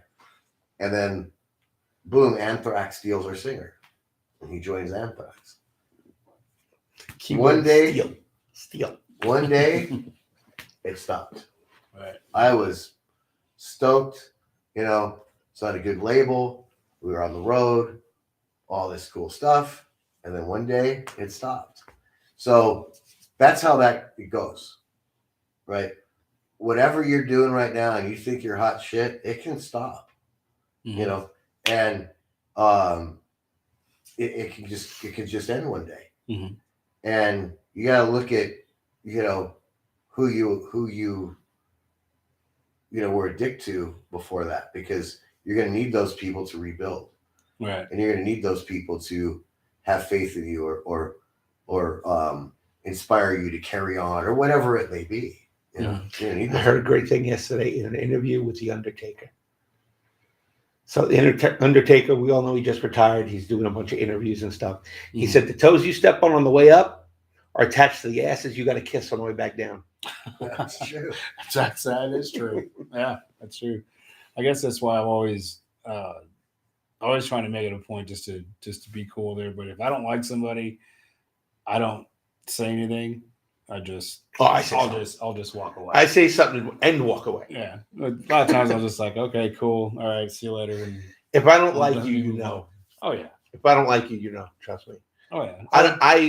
You will too. If I don't like you will too.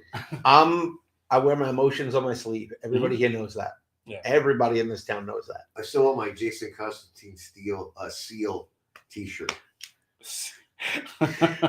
Dude, do you have any idea how many requests I got for that T-shirt? Everybody has got. Did you see the new version of the seal? I gotta send you the new version. New version's even cooler. Yeah. Yeah, it's just. When you like you were saying, don't be a dick, and that's not just with your bandmates. That's with everybody. Everybody. That's with your fans, and because I know there's probably times where you're tired because you guys put out a lot of energy up there under the lights and everything else, and then and then you get some, what do I call them? You get a fan. You get a fan. You gotta call them a fan. Groupies.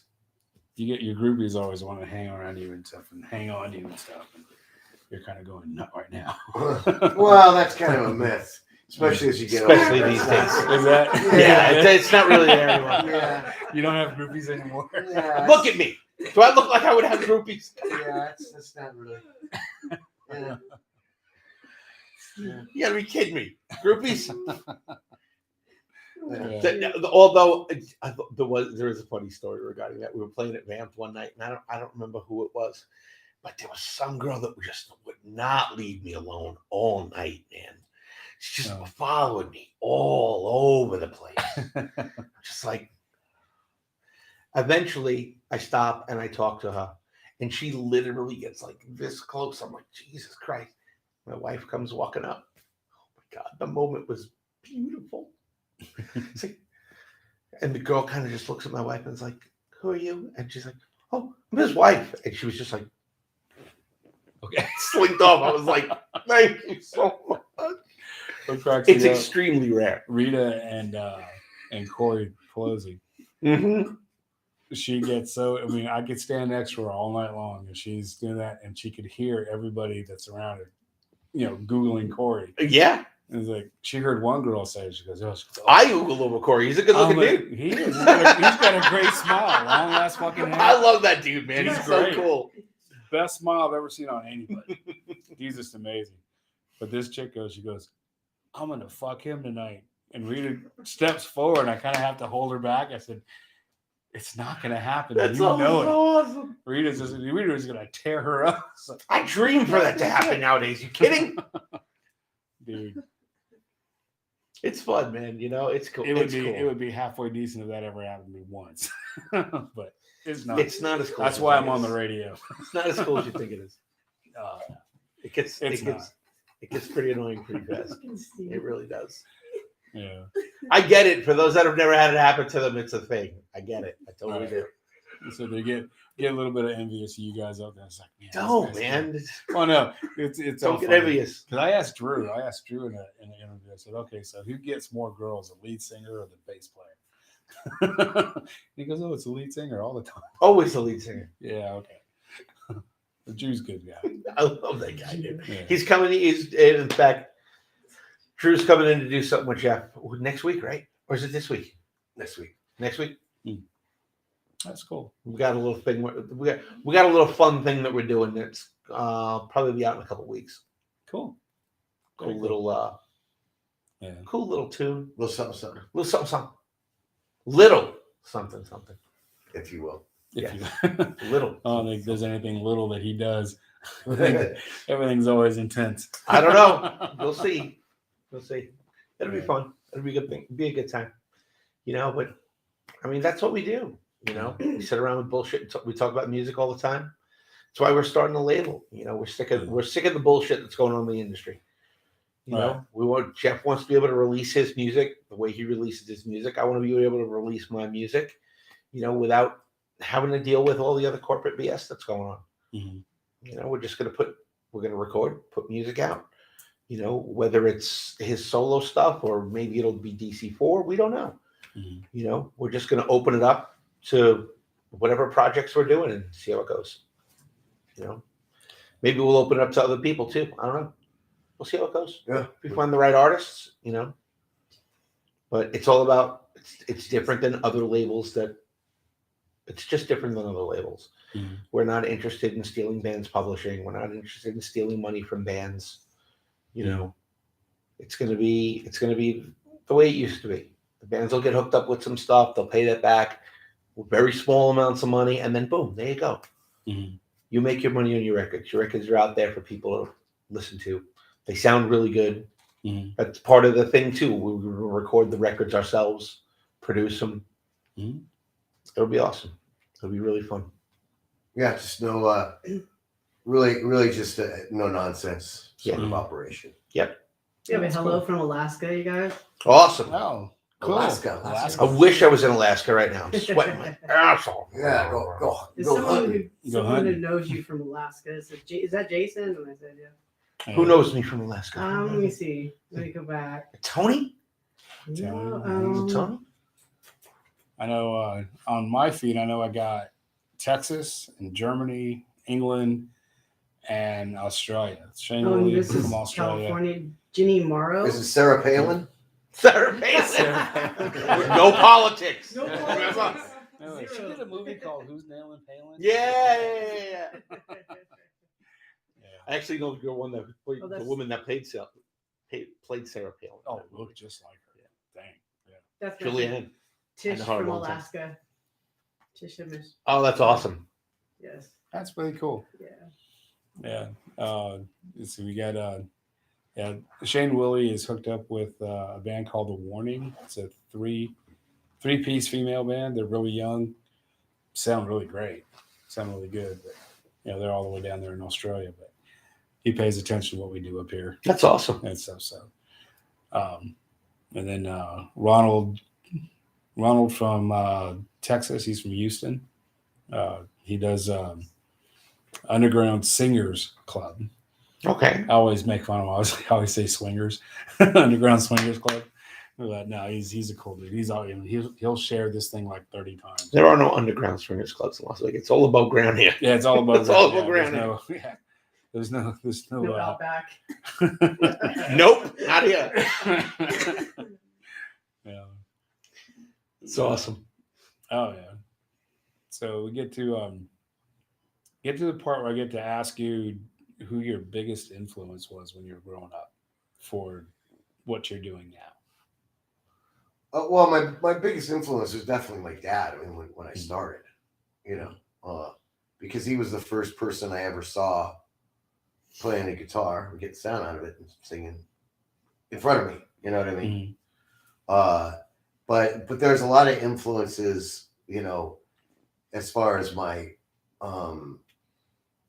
musical, you know, development that I had growing up, you know, just listening to so much music. Because as I said, you know, there was always music being played in the house, always. We drive in my dad's VW bus and he'd put on cassette and it's all music all the time. Like I mentioned, like Chicago, or it's really a hodgepodge, you know, Chicago or Bill Withers or Glass Night and the Pips and Cat Stevens and just all these different really great music, you know. And so, but as far as like, you know, when I got into rock, you know, when I wanted to be a rock person, you know, my influences, you know, definitely Sabbath, Sabbath, Van Halen for sure. Definitely the top two. Those were the top two biggest influences on me as far as wanting to be a rock guitar player. Although the first time I heard 25 or 624 by Chicago, that was the first time I realized I wanted to play lead guitar. Really? That was, I heard, yeah, I was pretty young, but that was when I remember, that was when I want to know how to do that. Wow. Because it's such a great, you know, Yeah. classic guitar solo. Like Yeah, a great guitar definitely. player, Yeah. a great Terry Cass, you know. That was where that seed was planted, was when I heard that. If you don't love that song, you're not a music fan. Yeah. Yeah. Chicago's one of the biggest. Oh, Chicago's amazing. Yeah. But you know, there's certainly other influences that came in that, you know, for sure. But those are to answer your question directly, those are the two songs, Sabbath and Van Halen, for sure. Wow. That's amazing. What about you? Well, Hendrix made me want to play guitar. You know, my dad played guitar too, so that was part of it.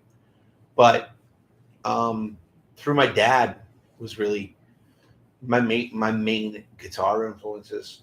Guys like Al Di Meola and John McLaughlin, Robert Fripp from King's Crimson. Then, of course, you know, more the 80s guys, because I'm younger than you guys. I'm gonna rub that in. Yeah. Well, you can tell You with know, me. the Satriani and you can tell with me. Satriani, Steve Vai. I don't color my hair very often. I don't either. What are you talking about? You know, it's just that it was really that whole guitar movement in the 80s. Right. You know, all the Shrapnel stuff. Who amazingly, I got to work with a bunch of those guys. I got to work with Vinnie Moore, one of my biggest influences in the world. Making a record from Magna Carta Records was awesome. And Vinnie was such a cool guy, man. Such a cool guy to the point where I liked the pickup that was in his guitar. When we were finished the recording, he took the pickup out of the guitar and gave it to me. Oh wow! Yeah, dude, it's just like he's the coolest. We still talk to this day. Wow. Great guy, amazing. One of my biggest influences. But yeah, that 80s shred movement was a big thing for me. And then in the 90s, when I really started pushing heavy into the heavier side of metal, it was Dime hands down. But yeah, it all started with Hendrix, then my dad a little bit, Al Di Meola. Those are probably the top three. Wow. That's really cool. Yeah, I love it, man. Yeah, it's been a real pleasure talking with you guys, man. And it's been a while since you and I. Yeah, dude, we haven't seen each other since like 4th of July last year. Was it 4th of July that you came here, or was it New Year's? No, it was Sharice's birthday. Oh, Sharice's birthday, right? Yeah. So yeah, it's been almost a year. Yeah, it's been a long time. But yeah, I mean, I've always wanted to sit and talk with you and stuff, but you've always been busy, so we just said hi. He's just not in town. He's always on the road. You're always gone. So whenever I'd see you at Vamps, like, yeah, okay, yeah, that's Jeff. Yeah, usually you were playing. Yeah, like they sit me down and say, hey, let's talk. I'm always open to that. You know. Yeah. He doesn't shut the fuck up. Oh no, that's on the phone for 4 or 5 hours at a time. I was originally convinced to do a show with Jason, and then he goes, "You want me to call Jeff up?" I'm like, "Oh, hell yeah!" Leprechaun. Yeah, it's great. Great talking to you too. Oh, yeah, it's Yeah, it's just we just have a lot of stuff going on together right now. Mhm. You know, with the record label that we're doing, his solo album that I recorded and produced. Mhm. You know, I helped a little bit with the new Armored Saint record, so that was amazing for me because I've been a Wow. huge fan of the band forever. Oh yeah, You know, so definitely. being asked to help out a little bit was Yeah. really awesome. It's one band I haven't seen yet. I haven't seen the guys Dude, live yet. dude, There's a lot of bands I haven't seen. I have a friend Uh, who's like the biggest UFO fan on the planet. Mhm. Okay. I get him tickets to go see, was it last year? Last year, right? I think so. I think it was last year. I've lost all concept. Yeah, of time. exactly. Yeah. This year we all lost concept of time. I think it was last year. I sent him to the concert. Armored Saint and UFO co-headlining. Who opened the show? Can't remember. The UFO show? Yeah. I thought you guys had an opening band on There there. was an opening band. I can't remember who it was. They were good though. We said they were good too. Anyway, UFO came out and played. He was like, all right, cool, awesome. I get to see my favorite band. These guys came out. He called me after the second song. He goes, dude, what the fuck? I go, what do you mean? He goes, they're fucking amazing. He goes, they just blew you out off the stage. He was freaking out, man. Freaking out. And I'm just like, dude, I told you they're a great band. Yeah. Like, dude, and they really are amazing live. Mhm. I've seen them 3 times now here in Vegas, and I think that Brooklyn Bowl show was off the fucking chain, dude. One of the best concerts I ever seen. I wasn't even supposed to be there. Yeah, well, whenever it is that we play again, you have to come up. Definitely, It's great, dude. definitely will. That's a definite. It's amazing, man. Yeah, there's not a lot of bands that I haven't seen that have that I saw a lot of or heard a lot of. I still haven't seen Iron Maiden, and they've been here Oh, how many times? You know, and let's see, because Iron Maiden, I've seen Ozzy, I've seen Volbeat, seen Breaking great show. Benjamin. Well, you better Great see show. Iron Maiden soon, or you're going to get fired from heavy metal. Pretty much. That's There's what- 2 bands you got to I'm see. You got to I'm see gonna Judas lose- Priest. You got to I'm see gonna Iron lose my Maiden. metal card here pretty soon. Yeah. But yeah, it's, I can't even believe you just admitted that on the internet. Gotta get those skulls punched. Yeah, really. Metal card. Fuck, my man. metal card is going to be expired. Oh, the other one you got to go see is Man of War. I mean, come on. Yeah. But I have seen Testament though, so that was pretty. My favorite band of all time. they were Favorite good. band of all time. I love those guys. Yeah. So who was the what was your favorite concert you went to?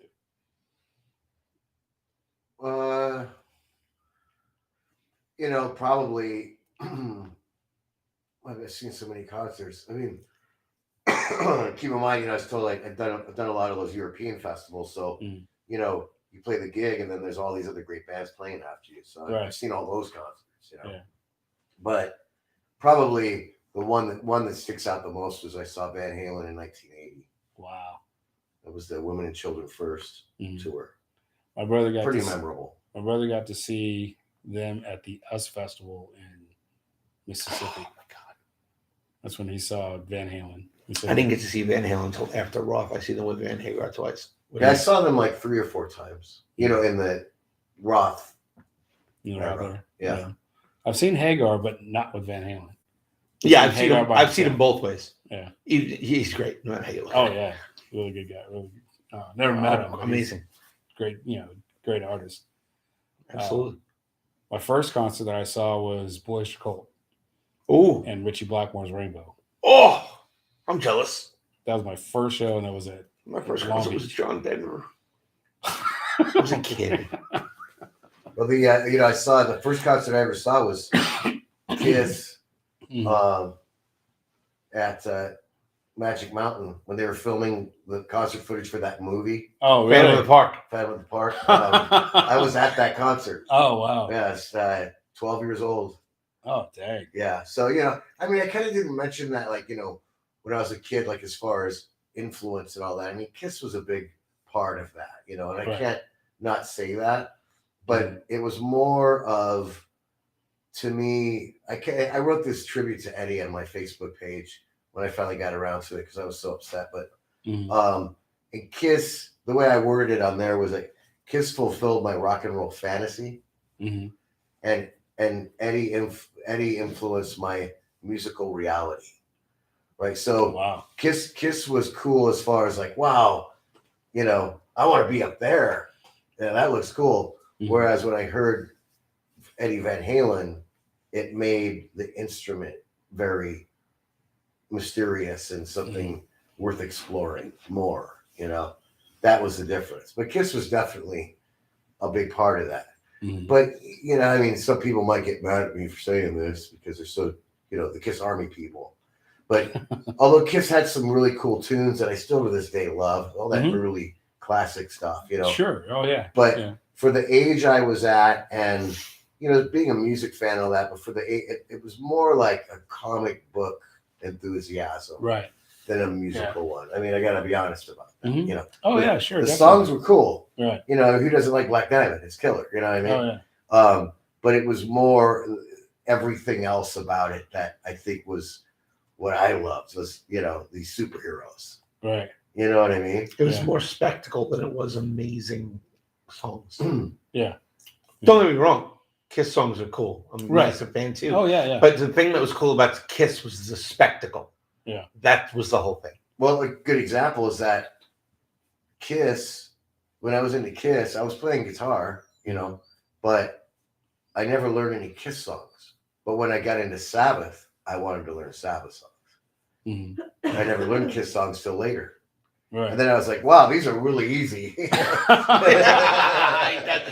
Oh, okay. Yeah, well, there you go. Yeah, I think my favorite Kiss song was Beth, but it really wasn't Kiss. It was Peter Criss, and that was It wasn't even really Peter Criss, to be honest. Peter Criss sang it. Yeah. Bob Ezrin. Bob Ezrin wrote it. Oh, that's what I mean. That's just when they came out. No, yeah, but yeah, I get it. I different totally get albums. you. For me with Kiss, it's Strutter. Strutter. It's definitely Strutter. Well, it's the first 3 albums in a live. Yes, pretty much. You know, the last real Kiss record to me was Love Gun. Love Gun is the last real Kiss record. Because that's the whole band playing on the record. And then after that, it got Weird. You know, it just changed too much. You know, and then they did Creatures of the Night, which was them trying to get back. And it sounds like Kiss trying to be Kiss. It's not that convincing to me. You know? Right. Yeah. But Love Gun was kind of the last of the best era of that band to me. But you got to give props to Revenge. Sort of. I love that record. Unmasked was kind of No, go away. Yeah. Crazy Nights, go away. I love Bruce. Bruce is an awesome guy. But that era of Kiss for me just wasn't. I don't like until Revenge. Revenge, I like any a of lot. that 80s Kiss. I love Revenge, man. Revenge is a great record. You need to revisit that and change your mind. No, I don't. Revenge is a great record. Bro, you telling me Domino ain't a great song? Come on. It's a great song, man. I don't know. You're such a hater, Jeffrey. I don't know. Just everything that preceded that was so disappointing. You tuned out. I just lump it in with the whole. Yeah. Yeah. I had a chance to go see Kiss, but the seat and when Comp was giving out tickets to that Kiss show, it was on my birthday, but the seat that I had, there was a pole in front of it. So we program director at the time, he goes, you know what? He goes, I have this ticket, but I looked up the seat. You're not going to like the seat. And I'm like, okay. And he goes, so I'm not going to give it. And he ripped the ticket out. I'm like, holy shit. I'd have gone. I don't care. I'll look at a pole all night. I'll look around it. But I've never seen Kiss either. So I saw them once, and it was the original lineup. It was on the Psycho Circus tour. Ted Nugent and Skid Row opened the show. Wow. It wasn't Skid Row with Sebastian Bach, though. It was their who was singing for them at the time? Johnny Solinger. They were great. They're still a great band. Oh yeah. I don't care what anybody says. Skid Row still slays. They're amazing. Oh, yeah. band. Yeah, we Amazing played a band. festival with them Yeah, they're a couple amazing. years ago, and they sounded great. Oh They're yeah, great band. yeah. I saw them with. They actually had the. I am rotten with names, but the lead singer of Dragon Force. Dragon Force. Yes. Played What's his there. name? Zoltar? Or what's Yeah, something weird like that. Yeah, yeah. He's got a weird name. I just call him Z. But he was when I saw him with Dragon Force at the House of Blues. He had blonde hair. Yep. But when I saw him in Skid Row, he had black hair. Yeah. I'm just like, that voice sounds real familiar, and I was just like, okay. Then He's a great singer. He was yeah. nailing all that stuff. Oh yeah, Easy. yeah, definitely. Easy. Yeah, but they were there with Queensryche and Todd Another great band. Latour. Todd's amazing. Yeah, dude's got an amazing voice. You should watch him play drums. Really? Dude, he's in a incredible. new, I think he's in a new band now too. He's an incredible drummer too, man. Yeah, Wow. I think Really he's- is. Yeah. He played all the drums on the new Queensryche record. Mhm. Really? Yep. Wow. Yeah. He's great. Yeah, We did Todd's a month awesome. with Queensryche. Yeah. For a month. We did a winter tour with Queensryche. How For a was month. that? It was great. It was great. They're Like, pretty cool dudes. Yeah, I got pretty good pals with Todd. We I just, love hit it Todd, off. dude. Oh, that's cool. And yeah, he's a really great guy. He's a Yeah. trip, man. He's like this. He's one of those guys who can do a lot of stuff. Oh yeah, I'm gonna make my own pants. Oh, I'm gonna upholster my couch. He does. I think I'll He makes his own clothes. He's one of those guys who go outside and build a porch. You know what I mean? He's one of those people. And he's a musical encyclopedia. yeah, and he can Oh, yeah. sing, Like Taylor Carlson level musical encyclopedia. Hey, Wow. Scott, if you see Todd, tell him. and he can sing like anybody. He Really? can sing like anybody. Yeah. Wow. He's really great. So I know man. when I first heard him, I was just like, wow, because it sounded really, really like Jeff Tate when they first started. Yes. Yeah. And was their first album Warning? It sounded Technically, like that's that. their second record. Well, that's when I got introduced to him. It was right Yeah. on the Warning album. But for me, it was Rage Promoter. Well, we did. This was a little bit before we did that tour, but we did 2 shows with them in Mhm. Holland, and he was sick as a dog. Mm. Todd, he was green. I mean, he was really bad, and so, but he did the show, and they kind of had to cut the set a little short Mhm. because he was sick. So he said, I'm going to do one more song for you. This is why I'm really sorry. And, the crowd didn't care. They were cool about it. So the song he did last was Take Hold of the Flame. Hey, you're sick as a dog. Really? And the And last he's gonna song play he- that. Yeah. Wow. Take Hold of the Flame, right? And he pulled it off, man. Wow. Amazing dude. He's awesome. That's amazing. That song alone is Oh, yeah. Just that note in the Oh. front.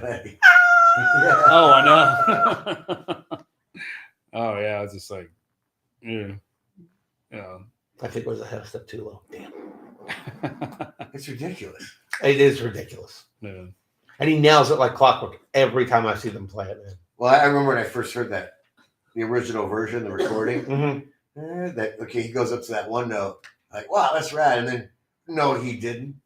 No, he didn't. Just He do goes that. up 2 octaves. Yeah. Boom. It's just like, And it's Oh, yeah. spot on. It's oh, clear, yeah. beautiful. Tate was incredible, dude. I've seen some of those blind reactions to that song that they've never heard it, and these are people that are like, opera singers and shit like that. Oh, yeah. Listening to that, and they're going, got the headphones on. It's like, and he hits that really, like, Yeah. And Todd pulls it off. He does All the it. time. oh yeah. It's just that's talent, They Yeah. went encore when we did that tour. They went encore with Queen of the Reich. really. So he would sing Queen of the Reich after singing a whole set. Wow. Pretty amazing Oh yeah. for a guy who says, "I'm actually a drummer." Yeah. He used to be the drummer in Crimson Glory. Okay. Oh. And he's like, Yeah. "I'm actually a drummer, man. Yes, that's my first passion." He's a killer. He's a killer drummer. Okay. Wow. There's a video. And he is a good drummer. Yeah. There's a video from, I think, Monsters of Rock Cruise 2 years ago. He gets up, he plays at Striper. And Really? fucking just. They're these soldiers. Yeah, I think he did Soldiers. Yeah. Wow. That was great. It was great. Yeah. So not only could he sing the song that he's playing drums on, but he's playing drums on it. Yeah. He could easily sing that song. Oh yeah, Oh, Easily. I'm sure you know all the words. Everyone, guaranteed. Yeah, I got to talk with Oz Fox at Bad Little Sister's CD debut, and I told him, "Look, yeah, I'd really like to get you on my show." And he goes, "Well, I can't say anything about Stradbroke." I said, "I don't want to know about Stradbroke. I want to know about you. Wow, how your background and how you developed and everything else like that." We sat and talked for like 2.5 hours, and just He's a great dude, man. didn't Love record Oz. any of it. It was just a conversation we That's had. cool though. And I still haven't gotten him on my show yet. Yeah, But he's he's going through a lot right now. So Yeah. and I'm I'm the type of guy. I'll ask you to be on the show, but I'm not going to bug you to be on the show. So if you want to be on it, be on it. Then why the fuck am I on here? Because I asked you and you said yeah. So I wanted to nail you down because you're not doing anything. Right I'm not doing anything right now. You're right. You asked me and I said yeah. Yeah, because you're not doing anything right now. Yeah, full circle. That's the way this works. That's the way this works. Oh yeah, that's always great. Yeah. So It's do you cool, guys man. have fun or what? Yeah, it's a good time. Absolutely. We love talking about this shit. It's awesome. Oh yeah, me too. Yeah. It's always fun, man. This is what we do. I mean, literally, we just don't have a camera on. This is what we do all day. Mhm. He comes over, we hang out, we fuck around with some guitar shit, and then we bullshit about music for like 3 hours. That's literally what we do. Oh yeah. Then he goes home, and then he calls me like 2 hours later, and he spent 4 hours on the phone talking about music. That's always good. That's always when you have a good relationship with people. Oh, it's awesome, That's man. what friends are for, man. And it's like he said, it just kind of happened. Mhm. It wasn't like I was some like fanboy fucking chasing Jeff around and shit. We met at Jizzy Pearl's birthday party like 8 years ago. Mhm. I went down. The Sinners were playing. Jizzy was singing with him that night. It was his birthday party, and Zach Throne comes walking over to me. He goes, "Hey, you know who that is?" I said, "No." He goes, "That's Jeff from Mormon Scene." I said, "Really?" He's like, "Yeah." I went over, I introduced myself. I said, "Hey, I got a studio in town. You ever need a place to record, blah, blah, blah, anything like that, let me know. I know all the cool places to get gear. If you need anything, blah, blah, blah, just let me know." He was like, "Thanks." A couple days later, I got a message on Facebook. "Hey, man, blah, blah, blah." And that was it. I had these, it was really, it all kind of revolved around those demos I had. Yeah. For the guitar record. Oh yeah. I wanted to get them mastered. Right. And it wasn't even, I got to be honest, it wasn't even because I wanted to release it. It wasn't. It was because it was my own little personal experiment. Mhm. And I just wanted them mastered so all the songs were the same level so I could listen to them and not have that bug me. Right. That was really it. I wanted them all the same level volume wise so it wouldn't bug me when I Right. listened to it. That's really it. I really, I thought it'd be cool to record this one day maybe or put this out but at the time it really wasn't about that at all. It was my own little, secret project, Mhm. that I was doing for my own pleasure, really. The demo sounded really fucking good. Oh, I bet. It really did. Yeah, I gotta fix those things and so I can start playing so I can hear them. Great. I love that. stuff. Great. Yeah. And I just told them, I said straight up, dude, why are you planning on releasing this? No, it's just from my own personal. We should do a record. He's like, what? We should do a record. I will record the record. We'll co-produce it, blah, blah, blah, yada, yada. And then we got to thinking about it. And then the crazy thing was we started it just before, I think we started it, didn't we just start it just before the release of the last record? Something like that. Yeah, it was like we started it just before the release of the last record, Win Hands Down. Then Win Hands Down comes out, goes absolutely batshit crazy. People went nuts for it because it's a great record. Mhm. And then they're touring like crazy. And he comes home for like 4 days. I'm going to be home for 4 days. We're going to cut some guitars. Then he spends 4 days here, then goes right back out on the road. Wow. It took us a year to the day to finish it. Wow. Because he was doing so much touring. But it would. Yeah, so it was a year. It was a year worth of time, but touring between. probably if we really broke it down, probably 2 months. If we broke it down in actual times, probably about 2 months. Yeah. Yeah, because everything got Yeah. recorded. It was pretty quick, getting tracks and all that. Yep. Alex did a killer job with his buddy who they recorded the drums. They got back to, it was a couple of weeks, from the time we sent him rough demos just with click tracks. Mhm. And he played to those and then sent us all the drums back. Oh yeah, Alex, I was going to say earlier is that we had not enough. We wanted one more song, so I wrote this song, Evil Knievel, and I called Alex. I'm like, dude, you got it. I got one more song, and I gave him the demo, and he learned it. He probably tracked it a week later. No, 3 it was days. like 3 days, dude. Yeah, killed it. It was awesome, and had Barry come over, which I was happy about because I really wanted him to be on the record anyway because he's just so great. He's my buddy, Right. Barry Barnes, and Barry's a cool dude. he came in, nailed the bass track in one take. pass. One take. Wow. Listen to the song. Listen to it again. Jotted down a couple notes. Made himself like a little chart thing. Played it. Nailed it. And he was rocking out. He was Rocking out the whole time. He's standing up. He's insane. He wears that bass up so high. Yeah. Too. But he was just, It's amazing. and then there was one punch we did, and the only reason was because it was a musical. It was an arrangement thing. Yeah. I wanted him to do this one lick with me. Uh-huh. What he did was fine, but I wanted this one lick. Wanted it to be cooler. I wanted him to do this one passing lick with me. That was it. That was it. What he had there worked. That's great. I was being, controlling. So. He's being a dick about it. I had to be. He was so awesome. I had to be controlling somewhere. There you go. But it was a great time, man. We're literally from start to finish. We didn't have one headache on the whole record. Not one. No. Not a single one. It was great. We both had a lot of great times doing it. We got to know each other really well. We realized that, influence playing wise, tone wise, we're literally we sleep in the same bed when it comes to that stuff. Mhm. It just worked. It was awesome. Can't wait to do more stuff. We do stuff all the time.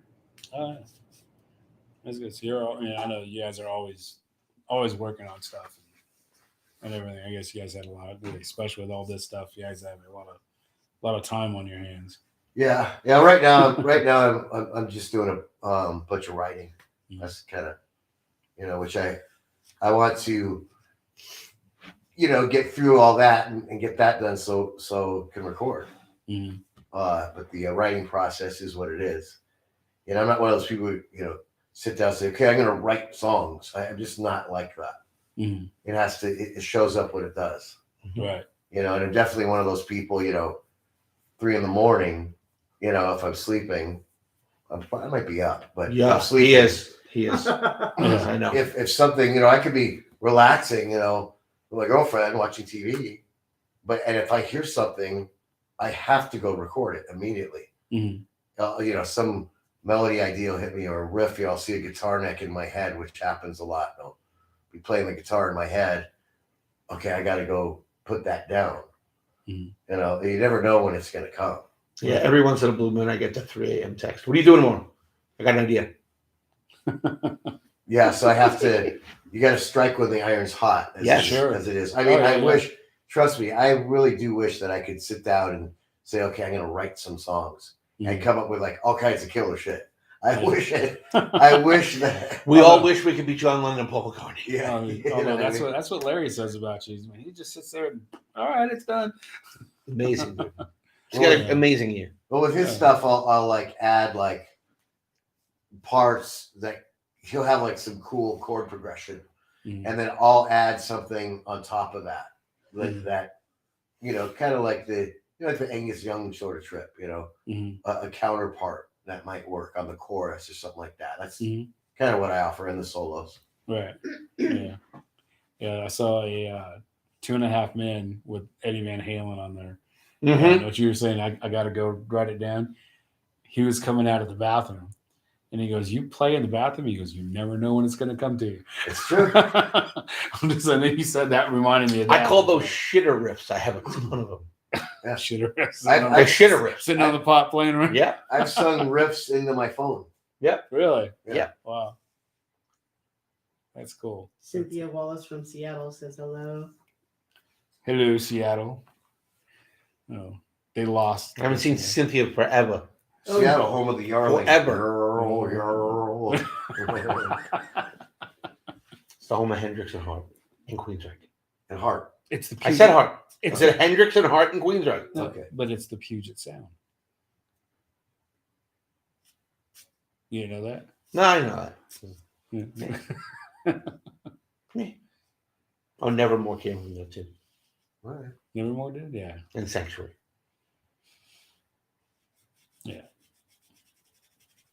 And Pearl Jam. And Pearl Jam. But not any better. He's from San Diego. So. True story. Soundgarden. Soundgarden. Okay. Yeah. Well, we all know who came from there. Mother Love Yeah. Yeah, we all know who came from there. It's enough of that. That's over now. Fine. Go back to go back to talk about LA and the Sunset Strip in the fucking 80s. No right? thanks. Go back to Jeff being a fucking movie star. Movie star. He's in a movie. Really? Which movie? 2 movies. That was the Metal Years, Decline, Western Civilization Part 2. Odin, my old band. Odin was in that. Oh, And then he's in one of my favorite movies of all time. Hellraiser 3. Armored Saints in it. Yeah. really? Yeah. When they're in Very the briefly. when they're in the concert hall, Armored Saints the band is on stage playing. I did not know that. Yep. I love that movie. I love that movie. Oh, It's my favorite Hellraiser movie. The whole series. Oh, me too. But 3's my favorite. First one was pretty cheesy though. But it was good. We actually, there was a song written for that movie called The Pillar, which is on the album Revelation that we did. And it was supposed to be, we were stoked because it was supposed to be for that movie. And then I don't know what they picked. It, last minute they picked someone else. We were pissed. We could have made a lot of money out there. Oh yeah, definitely. But it's a cool song called The Pillar because that movie was about that thing, and really cool too. But unfortunately, Wow. yeah, but I did get to stand there and talk to Pinhead with his whole getup on. That was pretty awesome. And I have a picture. He signed it to me. That actor said, "To Jeff, see you in hell." Robert, what was his name? I can't remember his name. But I remember just standing there talking to him and Pinhead's right in front of me. It's so awesome, so cool. Oh yeah. Not a lot of that's people. good. Yeah. I didn't do like public appearances and stuff. No. Yeah. That's pretty cool. That's really cool. So worst movie you ever saw? Like, if you can get 2.5 hours of your life back, what movie would that be? Well, I can't remember everything because I've seen a lot of shitty movies, but there was this one me and my girlfriend saw recently that somebody, her dad actually gave us these bunch of these bootleg DVDs. And there was this movie that was so awful, and it was a Jim Carrey movie. Nothing against Jim Carrey because there's a lot of things he's done that I've liked. But this movie was called like Mr. Something's Penguins or something. And it was about this guy, and he got sent this penguin, and him and his you can tell what's going to happen, right? His marriage is all screwed up, and his daughter's rebellious, and he's kind of lonely in his family, and it's all screwed up. And then some distant relative of his sends him their pet penguin, and then he ends up with a bunch of penguins. Like, okay, this whole premise sucks. It's dumb, right? I know it's going to happen. Then he's going to take the penguins home, and everybody's going to love the penguins, and that's going to bring the family back together, and then they'll be happily ever after. I got one better than with that. their penguin. It was stupid. I got one better than that. Doesn't that sound stupid though? Yeah. Mine's even stupider. Downhill. Downhill. Julia Louis-Dreyfus. Oh, okay. And Yeah. Oh, you told me about that. what the fuck's his name now? Will Ferrell. This is the worst movie. This is the movie that teaches Karens to be Karens. Wow. It is so bad. Agreed. I think I got that one beat though. No, impossible. It is the worst movie ever made. What was it with compound cow or something like that? That's what Steve's telling me. Kung Fu Hustle. No, not Kung Fu Hustle. It had the one dude. It had a cow that does Correct. Kung Fu Hustle. Oh, that was Kung Fu. It's Kung Fu Hustle. See, I don't even remember the name of it. The girl that was in Is- there. Yeah, it is. What the fuck is the name of that movie then?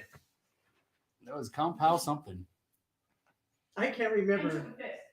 You told me this. Kung Pao Into the Fist. It's a great movie. Yeah. Did you see that movie? That was the worst movie. Mike Myers, the Love Guru. Yeah, that was a bad one too. I heard. That movie ended his career. I know. I heard. What, Eddie Murphy? No, No. Love Guru. Mike Myers. Mike Myers. Yeah. Mike Myers. Okay, yeah. I never saw that movie because all I heard was how awful it was. Because it is So awful. I never even bothered seeing it. Because it's still not as bad as the That Downhill. was though. funny. Downhill's the worst movie ever. Really? If you want to walk out of a movie depressed, watch that Tusk. movie. Tusk.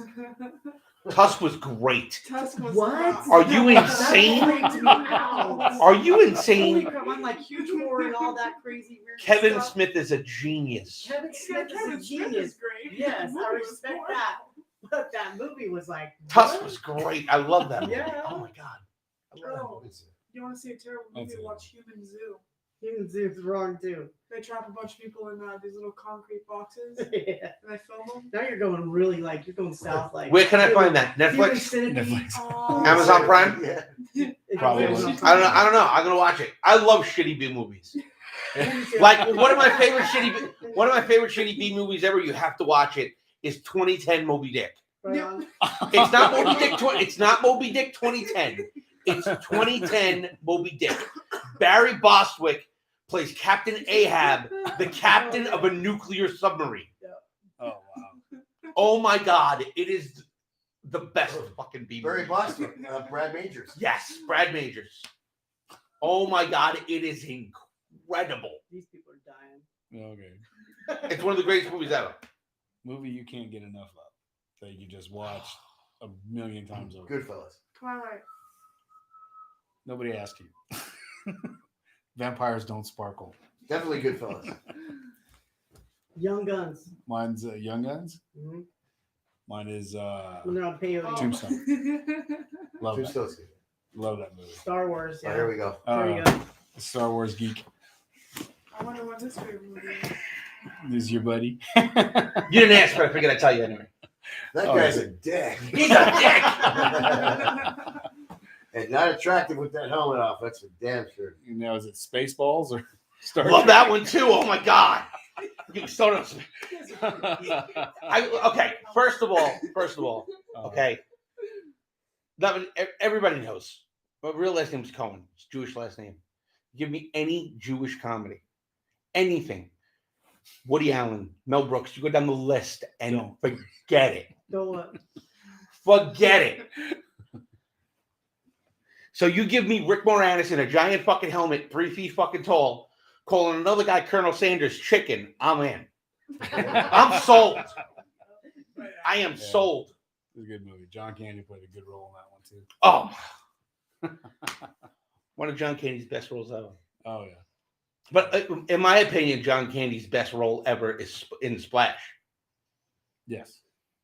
hands down. Planes, Everybody Trains, and says Automobiles. everybody says Planes, Trains, and Come Automobiles. on. He's great in that. Don't get me wrong, but for me, Splash. The brother playing the brother. Oh my god, he's amazing. He's incredible. And when he does the fucking whole Swedish thing, Vacation, oh my God. too. Sorry, folks. Oh, Vacation's good too. Yeah. Who's up front should have told you. Was it? Cool Runnings. Cool Runnings. Yeah, Cool Runnings was good. Yeah, that was Cool good. Runnings was good. That was a tame Jim Carrey. John Candy though, because it was Disney. Yeah. So he had to be tame. Yeah. But yeah, they don't make movies like that anymore, man. They don't. Yeah. Everything's like bullshit, fake horror, Saw, fucking Final Destination. Yeah. But yeah, Goodfellas. I can watch that movie Yeah, over and all day. over and over. All day. Oh, It's one of the greatest movies ever made, in my opinion. Little do people know They're the best. that's where Karen came from. Actually, Karen. Karen. Yeah, what are you Who are you to stand me up? What do you think you are, Frankie Valley? I love that movie. So you think, do I amuse you? Am I a fucking clown?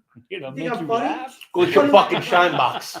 Get your fucking shine box. That's Oh, funny. yeah. Get the paper. Get the paper. Get the paper. Get the paper. What the fuck you talking about? That's funny. Good times, man. Good times. Oh yeah. That's very good. Well, I'll tell you what. Thank you guys so much. Thank you, brother. Had a Appreciate lot it. of fun with this. Yeah, definitely. Good And, times.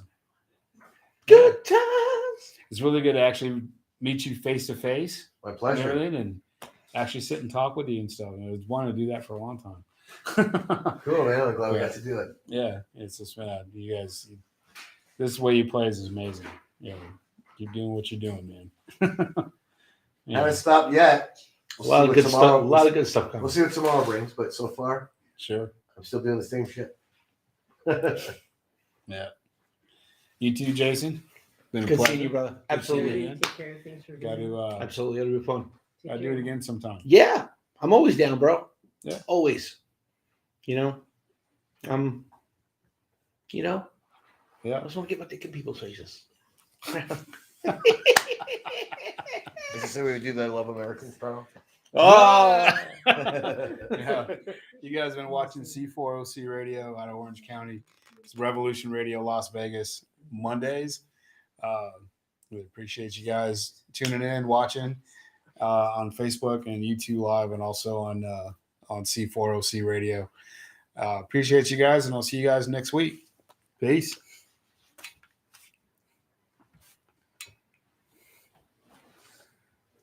Cool.